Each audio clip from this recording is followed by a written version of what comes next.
Todo tuyo, ¿verdad? ¿Quieres un poquito de agua? No. ¿Es agua la flor? Sí, Bueno, vamos a hablar hoy sobre pancreatitis, pancreatitis en realidad, pero vamos a hablar sobre un paciente que tuvo una pancreatitis por medicamento, digamos, por una quimioterapia que era aspartinasa.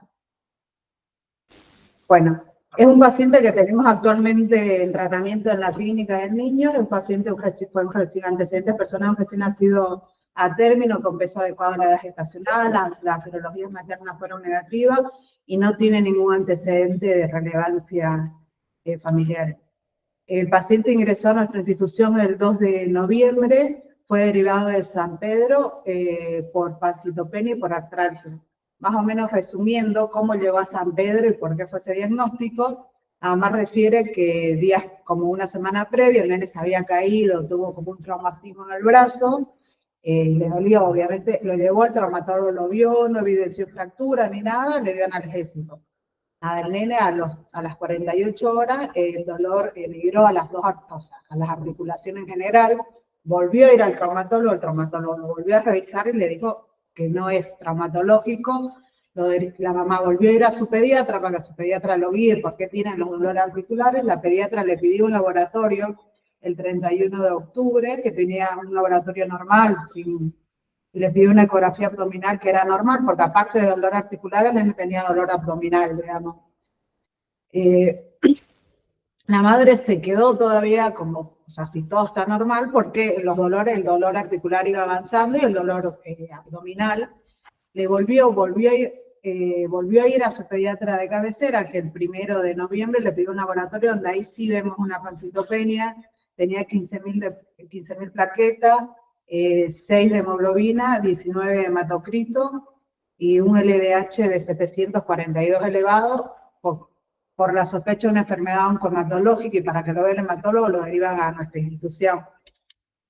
Al ingreso a nuestra institución, nosotros le llegamos a sacar un laboratorio que tenía 15.000 blancos y bueno, tenía 24.000 plaquetas y 6,5 de hemoglobina, 18 de hematocritos, se pidió serología previa transfusión y se llevó a transfundir. Teníamos el hepatograma alterado, teníamos el LDH de 2.781, aumentó, y una glicemia de 2,7. Se pidió la serología, se hizo la transfusión, se hizo la interconsulta con hematología, se le pidió una ecografía abdominal, igual al ingreso el paciente al examen físico, fuera de la artralgia que tenía, se veía una palidez, tenía 6 de hemoglobina, y a la palpación abdominal, porque el nene refería a dolor abdominal, se palpaba un hepatosplenomegalia. Se le sacó una ecografía abdominal, que la ecografía abdominal lo que nos informó fue una hepatosplenomegalia, vemos después, todo normal. El 5 del 11 se realizó una PAM y una biopsia de médula ósea, y bueno, con el extendido periférico, el hematólogo llegó a ver blastos, sospechando por una leucemia, una LLA, una linfoblástica. Inició cursos de alopurinol hasta el 17 del 11. El 14 del 11 se realizó la quimioterapia intratecal con metrotexato y posterior se hizo con loblastina y biscriptina. El 28 del 11 se realiza una PAMO de control y una biopsia de médula ósea y se decide un egreso sanatorial. Obviamente, previo a eso, venía con todo el tratamiento profiláctico que lleva un paciente con leucemia, digamos, ¿no? Que es el timetropin, el pametoxazol y el antifúngico. Se les realizó quimioterapia, o sea, las quimioterapias aquí vienen, se interna, cumplen la quimioterapia y se van a casa. Hizo el 2 de diciembre, el 5 de diciembre y el 6 de enero, ahí se me fue un 3. El 6 de enero se hizo 13. Sí. El 9 de diciembre se le colocó el portacap, que fue una internación que fue programada para llegar a pasar la quimioterapia, El 10, al día siguiente de colocar el portacap, el paciente se empieza a poner taquicárdico, taquipneico, se realiza una radiografía de tórax, donde se llega a evidenciar un hemotórax izquierdo, se decide el drenaje del mismo el mismo día. El 13 de diciembre se inicia la quimioterapia con citarabina 70 miligramos y mercaptopurina por vía oral. El 17 del 12, viste que el 13 inició, 4 días después, el paciente ya había terminado de pasar la dosis de citarabina y mercaptopurina. Bueno, nada, a las 4 de la tarde el paciente estuvo toda la mañana bien, porque ese día estuvimos presentes acá, a las 4 de la tarde nos llama la enfermera, se lo ve al paciente taquicárdico, taquipneico, con pulsos débiles, y obviamente el dolor abdominal que empezó ese mismo día. Se le hizo una expansión con rinche lactato 20 por kilo, se le puso una mascarita de reservorio, se hizo todo lo de la triada de evaluación. Se decide ayuno y se pide un laboratorio de control. A las 20 horas, 4 horas después, el paciente vuelve a descompensarse, se vuelve a colocar taquicárdico, pulso débil, se vuelve a decidir pasar una expansión con rinche lactato a 10 por kilo, y se llega a ver el laboratorio de control que le habíamos pedido con un aumento de la amilasa a 275. Bueno, ahí se interpreta una pancreatitis por la clínica del paciente, una pancreatitis por toxicidad de la citarabina. El 18 de diciembre el paciente ingresa a la terapia, por lo mismo, para monitorización. Bueno, se le decide colocar ayuno, sonda nasogástrica abierta, un placito a 3.000 metros cuadrados, analgésico. Después voy a hablar por qué estos analgésicos y por qué nosotros, digamos. En primera instancia se le colocó meperidina, 1 miligramo kilo cada 4 horas, y paracetamol, 10 miligramos kilogramos cada 6 horas, y un protector gástrico.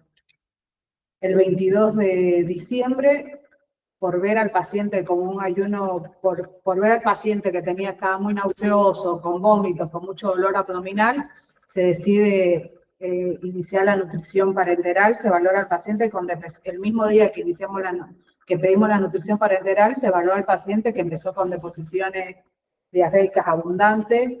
Se le solicitó un coprocultivo donde se le llegó a cultivar un clostridio. Se lo medicó con metronidazol a 30 miligramos kilogramos día y vancomicina a 25 miligramos kilogramos día por sonda nasogástrica. Por persistir con dolor abdominal, porque el paciente, lo que más nos llamaba la atención, ya sabíamos que tenía una pancreatitis. Después vamos a hablar cómo se diagnostica, porque clínicamente teníamos un paciente con una pancreatitis, el dolor persistía, el dolor abdominal. Nada, le sacamos una tomografía al paciente, donde en la tomografía, aquí está el informe, en la tomografía se llegaba a ver la esplenomegalia, pero no podíamos llegar a ver el páncreas. En primera instancia, por toda la clínica del paciente, de por sí el paciente estaba con mucho dolor abdominal, fuera que estaba con la gastroenteritis por clostridio, se sospechó una pancreatitis necrotizante. Esas son las imágenes, digamos. Y aquí está la tomografía. ¿Por qué? No me permite. El cursor. Pero el mouse, ¿no? No me permite.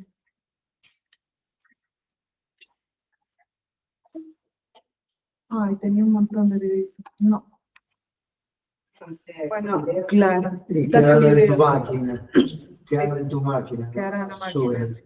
Ahí se llegó a ver la tomografía. En la tomografía, en el primer momento que nosotros lo llevamos a ver, se sospechó por la clínica del paciente y por las imágenes tomográficas, que también no se realiza en todos los pacientes con pancreatitis, una tomo, que después vamos a ver por qué. Nosotros sospechamos en este momento como una pancreatitis necrotizante. Ya estaba medicado por el Clostridium, así que nada. El 28 de diciembre, por mejoría clínica, laboratorio, se decide suspender la nutrición, se decide iniciar la nutrición enteral por sonda nasogástrica.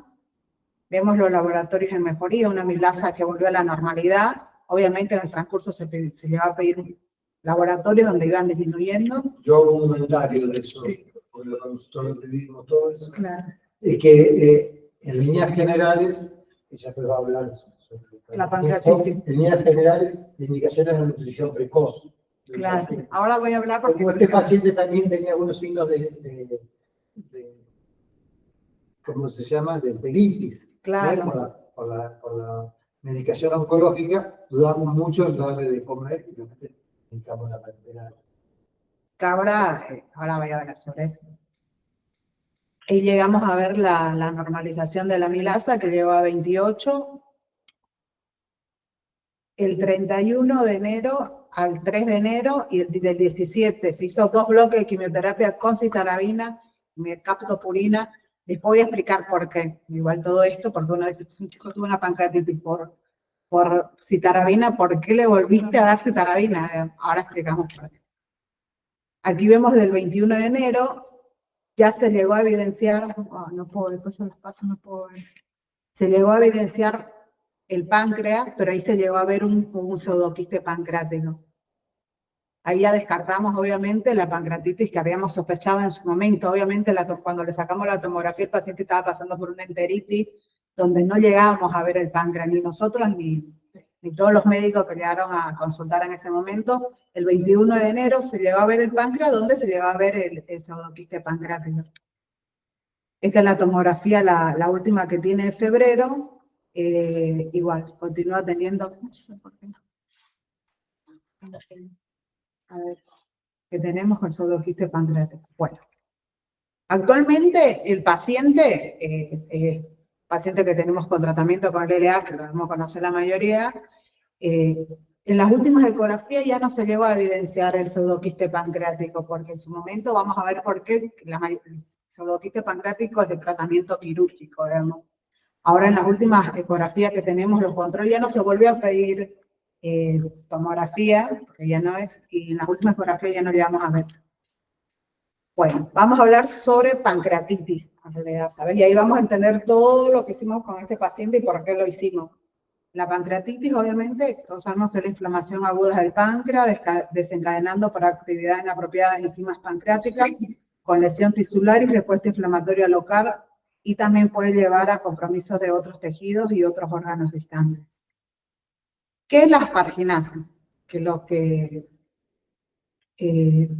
la asparginasa es uno de los 20 aminoácidos que utiliza nuestro organismo para sintetizar las proteínas de supervivencia que dividen el aspartico con el amonio. Bueno, ¿por qué se usó la citarabina? Digamos que es la medicación por asparginasa. Porque dentro de los bloques de quimioterapia es de primera elección. Obviamente se evidenció, aquí vemos que en los pacientes que utilizaron y no utilizaron la citarabina, hubo estudios que los pacientes que llegaron a usar la medicación tienen menos, el 40% de los pacientes que llegaron a utilizar tuvieron menos recaídas y los que en supervivencia en los del 93,7 versus el 88,6 en pediatría. Aquí está. La experiencia en Argentina con la medicación, llegaron a ver que en primera línea tenemos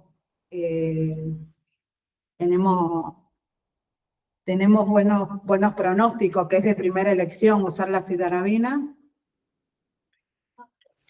Bueno, los efectos adversos de esta quimioterapia, los más frecuentes son la hipersensibilidad, que en el paciente nuestro no tuvo alergia a la citarabina, una disfunción hepática y en muy pocos casos pueden llegar a tener pancreatitis, que justo nos tocó a nuestro paciente que llega a tener una pancreatitis, que es del 2 al 18%. Aquí tenemos la supervida de niños, es el del 90%. Un estudio. Grado de toxicidad por la citarabina. Los grados de toxicidad de la pancreatitis por esta quimioterapia es grado 2, grado 3 y grado 4. La pancreatitis del grado 2 es asintomática, solamente tenemos por laboratorio. El grado 2 hay una progresión del grado 2 con fase sintomática y el grado 4 es una pancreatitis con amilasa, lipasa 3 veces elevado más de lo normal y con un pseudoquiste. Otra paciente tuvo un grado 4, digamos, porque llegó a tener pseudoquiste pancreático. Bueno, la introducción. El aumento de la pancreatitis de la incidencia es de 13 en 1000 pacientes. La mayoría de los pacientes se resuelve sin complicaciones. Sin embargo, el 13 al 34% llega a desencadenar una pancreatitis grave. La etiología de las pancreatitis tenemos encabezado. Ahí estaban todos esos datos epidemiológicos, era la pancreatitis en general. En general. O sea, no era la pancreatitis en general. De las parginasas tenemos... No, está bien, pero digo. Correcto. En general. Acá estamos. Ahora, en la etiología de la pancreatitis en general, va encabezando el 33% en los pacientes que son obesos, más que todo por biliares. El 26% tenemos medicamentosos, y en la cabeza de los medicamentos que pueden llegar a ser una pancreatitis está la citarabina, digamos, ¿no? Y bueno, después él tenía tantos medicamentos que podría llevar a la pancreatitis, que una vez es la citarabina y el Bastrin, dimetropin con sulfametoxazol, y después tenemos las otras causas, las idiopáticas, que son las autoinmunes, después tenemos las manifestaciones clínicas para que nosotros creamos que tenga un paciente una pancreatitis: el dolor abdominal, vómito, la posición en gatillo, como vemos aquí con la nena acá, distensión abdominal, fiebre, ascitis, shock, edema pulmonar, taquicardia, hipoxemia, dificultad respiratoria, náuseas, anorexia, defensa abdominal, disminución de los fluidos intestinales, ictericia, hipotensión, taquicardia. Todo esto son más que todo signos de shock, digamos, ¿no? Todo lo que lleva a tener el paciente posterior al pasaje de quimioterapia, que llegó a tener dolor abdominal, tuvo un shock hipovolémico que resolvió al líquido en 2 instancias, y después... Pero ahí vos tenías algo importante en la masa que se mostraba, que nos hablaba de una pancreatitis necrotizante, que era la fimosis abdominal. Claro. Esa lesión que vos veías azulada, periumbilical. Claro, que no, más Tengo que tener la foto por un lado. Qué lástima que no la me di cuenta, tengo que tener la foto por un lado. Tendría el signo de Cullen. Necrotizante. Él tenía el síndrome de Cullen, que justo las imágenes no la encontramos, tuvo un síndrome de Cullen que nosotros ahí sospechamos. Aparentemente va por el ligamento, la sangre. No. De hecho, el paciente tuvo la toxicidad que tuvo por la citarabina, fue grave. Cuando veíamos eso, menos mal que Claudio tampoco lo sé, cuando veíamos eso, la panza distendida, si bien había que decir la nutrición precoz, veíamos eso nosotros. No, porque vos no le damos de comer y casualidad. Hablar de pancreatitis necrotizante, o sea, vos que tenés la tomografía, que veías que no había un páncreas, pero sí tenés ese signo que es marcador, es importante, ¿no? La clínica tenés, no el saber de qué margen está necrotizante. Porque no es claro. Claro. O pancreatitis que evoluciona a la necrosis. Bueno, ahora justo vamos a hablar de eso. El diagnóstico de la pancreatitis se requiere más o menos 2 de los siguientes: dolor abdominal compatible con una pancreatitis aguda, valor de amilasa o lipasa que sobrepase 3 veces los límites normales, y hallazgo de imagen compatible con una pancreatitis aguda. Ahí vamos. Bueno, la lipasa y la amilasa pueden llegarse a aumentar dentro de las 4 a 24 horas, en pico en las 48 horas. Obviamente el paciente llegó a aumentar porque, si bien recibía este tipo de quimioterapia, nosotros veníamos siguiendo con un laboratorio porque sabíamos la toxicidad que llegaba a hacer la quimioterapia. La amilasa justo empezó el mismo día, justo como dice aquí en la literatura, entre las 4 a 24 horas. Llegó a tener un laboratorio el día previo que era normal, al día a las 5 o 6 de la tarde que le sacamos, que triplicó los valores.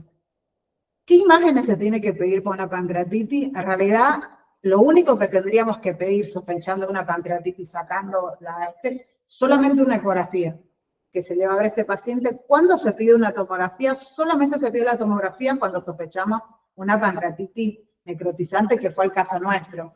Como dice Claudio, el paciente, ya nosotros sabíamos con la amilasa que el paciente tenía una pancreatitis. Le pedimos porque llegamos a ver por la evolución del paciente. No se pidió cuando ingresó a la terapia porque tenía solo dolor abdominal, se trató como una pancreatitis, pero posterior a las 24 horas de ingresar a los CIP se vio el síndrome de Cullen. Por eso, sospechando la pancreatitis necrotizante, le pedimos la tomografía. Si no hubiese pasado nada de eso, en realidad no está no está... ¿Y qué fecha fue todo eso? Si busco la foto después. Acá, el 24 de diciembre, 23, 24 de diciembre, lo que fue justo para Navidad. Sí. Decime. Yo igual lo leí en adultos, no sé. Sí, niños, que es pero- totalmente diferente. Ah, ok. Sí, lo que yo leí es que en la pancreatitis, recién a las 48 horas se pide imagen, porque en las primeras 48 horas no se va a ver nada. Claro. Esperando a ver si funciona. Ahora vamos a ver las clases de pancreatitis. En realidad vos con una milasa, el paciente que tiene una pancreatitis. Tenés que ver las causas de la pancreatitis. ¿Por qué tiene una pancreatitis? En este caso nosotros sabíamos por qué iba a pasar. Hemos tenido en piso un montón de pancreatitis sabiendo que son pacientes obesos, que tienen cálculos biliares. Le pedimos la ecografía para saber, tiene la pancreatitis, que es por el biliar, que es la más frecuente. Pero en este paciente nosotros también sabíamos la causa de la pancreatitis. O sea, la ecografía ni siquiera se la pedimos porque sabíamos que el paciente era por toxicidad a la quimioterapia. Pero en realidad sí le pedís una ecografía, no es de urgencia, porque con la milasa ya sabes que el paciente tiene una pancreatitis. Iniciás directamente el tratamiento, que ahora vamos a hablar de tratamiento, pero al día siguiente sí tendrías que hacer una ecografía para ver la causa, por qué tiene la pancreatitis. Pero no es como de urgencia, tiene una milasa, llamamos al ecografista para ver, no lo vas a resolver en ese momento agudo. Ahí está. Las imágenes que tenemos que pedir, la única, como dije en este momento, es la ecografía, pero no es de urgencia. Con el laboratorio ya diagnosticamos una pancreatitis y el resto de las ecografías se llevan a pedir después. Y la tomografía solamente en caso de sospecha de una pancreatitis necrotizante. Los tipos de pancreatitis aguda hay, en general, digamos, ya no estamos hablando por es la intersticial edematosa o la pancreatitis necrotizante. La que hablamos, la edematosa es la mayor de todas las pancreatitis que tenemos, un 80-90%, que es la inflamación aguda del parénquima pancreático sin tejido necrótico y resuelve a la primera semana, con el tratamiento. Y la pancreatitis necrotizante es inflamación asociada a necrosis del páncreas o detectada por tomografía, es la forma más agresiva que tenemos. No hay otra manera de diagnosticar una pancreatitis necrotizante. ¿La forma es independiente de la etiología? ¿O en una etiología sabemos una forma y en otra? No, independiente. Se han visto, de hecho vimos pancreatitis necrotizante fuera medicamentosa, que es el caso que presentamos, también se ha visto biliares, digamos. Nosotros fuimos en el hospital una que fue biliar y fue necrotizante. ¿Eso no depende del CIRS, del síndrome inflamatorio? No. El CIRS, vos lo vas a ver en el paciente, por ejemplo, nuestro paciente llegó a tener un CIRS, porque vos viste, el paciente estaba chocado, por eso pasó a la terapia. Pero en realidad la pancreatitis necrotizante no depende del CIRS, depende del tipo. Que tenga, claro, se hace un CIRS, claro, puede hacer un CIRS siendo, claro, la necrosis te provoca el CIRS, pero puede tener un CIRS siendo solamente edematosa, porque viste que el paciente puede ingresar aquí y vos ves, si no lo tratás a tiempo, el paciente puede ir empeorando siendo solamente una edematosa. La fase de la pancreatitis puede ser fase temprana o fase tardía. La fase temprana es de los 7 a los 14 días, que vemos respuesta del huésped al daño pancreático, hay la activación de citoquina, ahí está el síndrome. Puede haber una falla orgánica, puede ser transitoria, que resuelva a las 48 horas, o puede ser persistente, que sea mayor a 48 horas. Y la fase tardía, que es mayor a los 14 días, persisten los signos de inflamación sistémica, complicaciones locales, falla orgánica persistente, y ahí está el CIR, síndrome de respuesta inflamatoria e infección. En el caso de nosotros fue temprana, no llega a tener eso. Y aquí vemos el tratamiento. El tratamiento del paciente es todo clínico, o sea, no existe como un protocolo. Lo clínico, lo primero que tenemos que ver es la hidratación del paciente. En la fase inicial de la reanimación, lo primero que tenemos que corregir es la hipovolemia. Como el paciente de nosotros tuvo una hipovolemia que corrigió y se le hizo 2 expansiones de piso y pasó a terapia para llegar. ¿Por qué se le coloca, se tiene que corregir primero la hipovolemia en la primera hora? Para preservar la microcirculación pancreática y prevenir las posibles formaciones de trombo. Bueno, ahí por todo lo que leí, en todos los artículos que habla sobre pancreatitis en la edad pediátrica, están primero usar o Rincher lactato o solución fisiológica.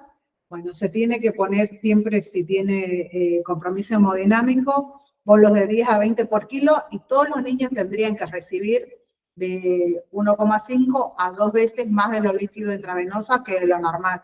Vieron que nuestro paciente, cuando ingresó, nosotros pusimos a 3.000 metros cuadrados el plancito. Obviamente le pusimos la hidratación para prevenir los trombos. Manejo del dolor. En primera línea del manejo del dolor, que es primero hidratación, se diría que se hiperhidrata porque se pone 1,5 a 2 más de lo que necesita, y para el dolor de primera línea es el paracetamol.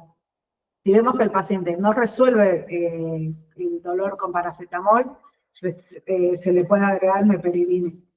Y si no resuelve con meperidina el dolor, que la mayoría de todos los congresos que le hablan sobre pancreatitis, la mayoría de todos los pacientes, ya sean necrotizantes, resuelven el dolor con paracetamol y meperidina, que fue el caso que nosotros llevamos. Sí. Se tendría que llevar morfina. Antes se decía que la morfina te podría aumentar la toxicidad para la pancreatitis, pero de primera línea siempre paracetamol y meperidina. Eso yo hago mea culpa, porque esa meperidina la indiqué yo, porque eso es una pauta de funcionamiento que hemos tenido desde siempre.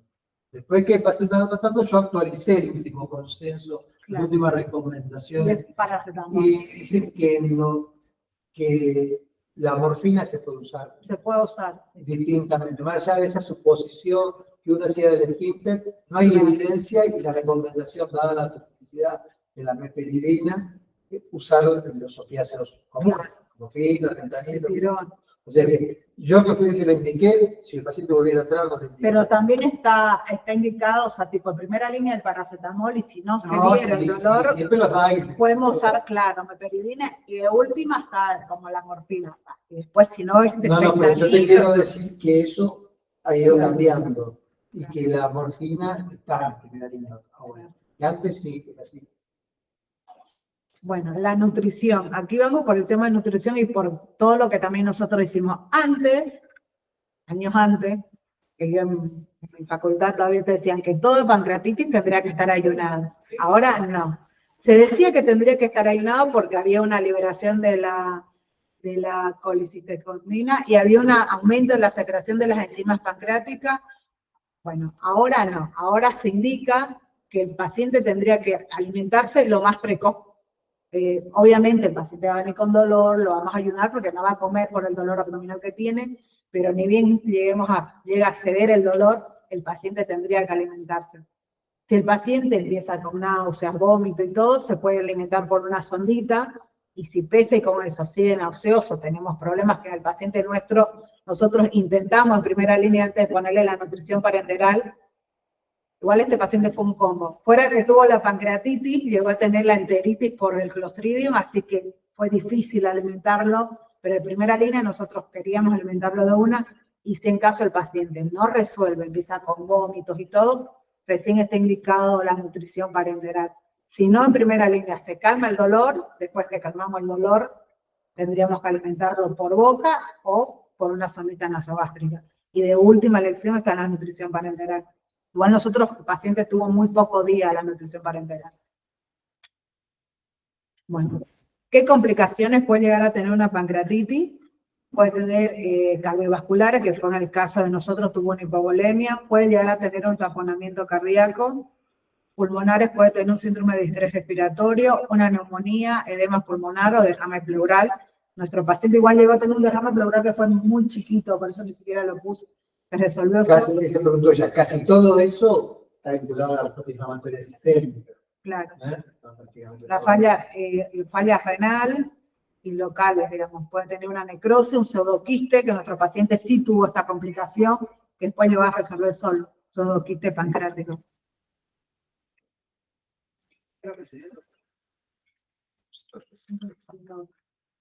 Eso. ¿Tiene alguna pregunta? Sobre el paciente. Yo quería preguntar, viste que en algún momento se planteó, llamamos al cirujano respecto a esos pseudoquistes pancreáticos, si hay lugares, respecto al tratamiento. ¿Hay una línea de eso? El tratamiento, Los tratamientos quirúrgicos. el tratamiento del pseudoquiste pancreático, por lo que estuve leyendo, el tratamiento es quirúrgico, pero no inmediato. Vemos igual que cuando tiene una pancreatitis por álculos biliares, biliar, la idea sería que el paciente se vaya operado, pero no es de urgencia. Ellos hicieron una expresión, algo así, no sé si significa que el quiste tenía que madurar. Sí, que esperaba que estuviera Evoluciones. Sí, que evolucione, sí, que madure, que quede encapsuladito. Y ahí se operaría. Y ahí se operaría. Y bueno, el paciente tuvo una reinternación y en algún momento se interpretó que tuvo alguna descarga de líquido al peritoneo. Claro. ¿Te acordás que se reintonó en el piso? Sí, pero se absorbió solo. Se absorbió solo y luego se va achicando. ¿Y la última tomografía se achicó ese quiste? No, porque ya se siguió, la última tomografía es la de febrero, después se siguió por ecografía y ya no lo tiene. No lo tiene, se recuperó.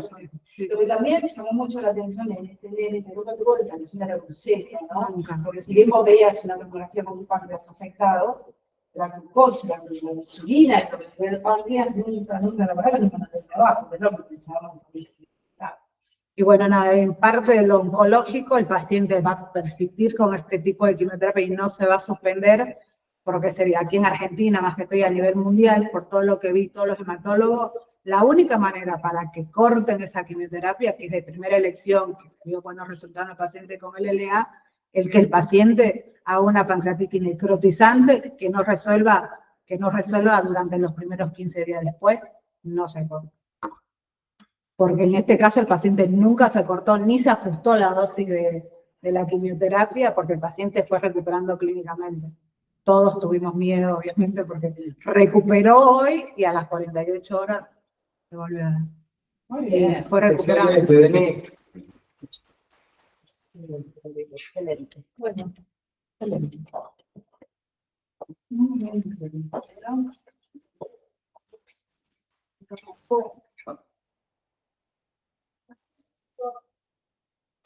Aquí yo me hago.